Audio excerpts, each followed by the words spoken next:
We've seen more moral courage from children this week than from any adult.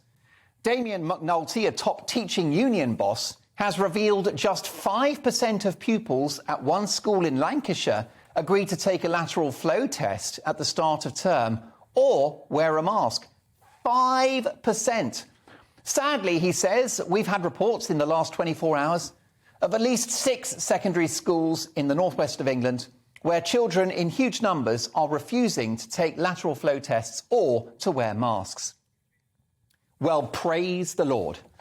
Children are saying no to endless testing, given the vanishingly small threat that the virus poses to them. And they're saying no to masks because clearly they don't think they work. And I would give them an A star for that observation.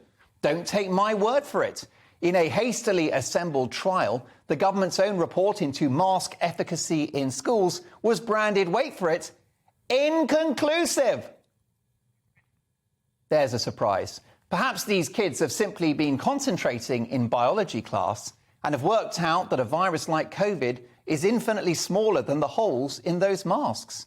The surgical and cloth masks that most kids are wearing, harbouring innumerable bacteria, are so questionable, the authorities in Germany and Austria don't even accept them.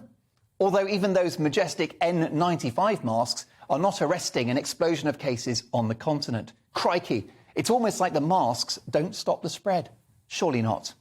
So, whilst the evidence around masks is inconclusive, the damage to children's education and their mental and even physical health is quite clear. Now, some people think using the term child abuse for masking children as young as 11 all day in the classroom is too strong. They think it's disproportionate language. That's a debate we can have.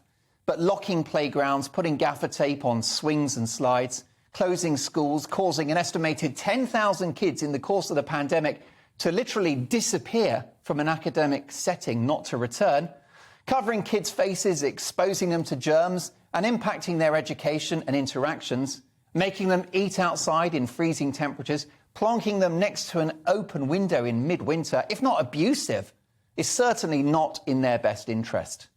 And it seems that children have had enough.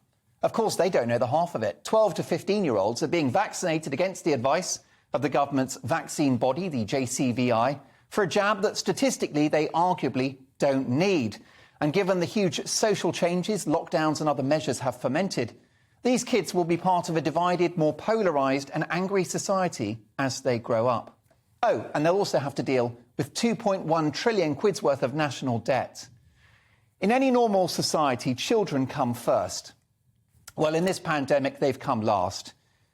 When it becomes clear that damage that's been done to the country is damage that they will inherit, and the impact of the COVID measures, of course, will impact their life chances, the anger that they will feel will be hard to contain. With one question doubtless ringing in their ears in relation to a nasty virus, yes, but one non-fatal to the vast majority of the population, kids will be asking, what the hell were they thinking? Children and young people have been described as vectors of disease, super spreaders, and their interests have been disregarded in favour of grandma and grandpa.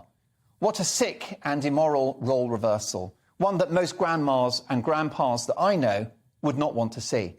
Welcome to the heartless and scientifically cretinous hell of 2022. If these politically motivated measures inflicted on our youngest members of society, those we're there to protect, if they continue, well then the kids will never forgive us. And why would they? It's time to end the cruelty, end the madness, and end the war on children.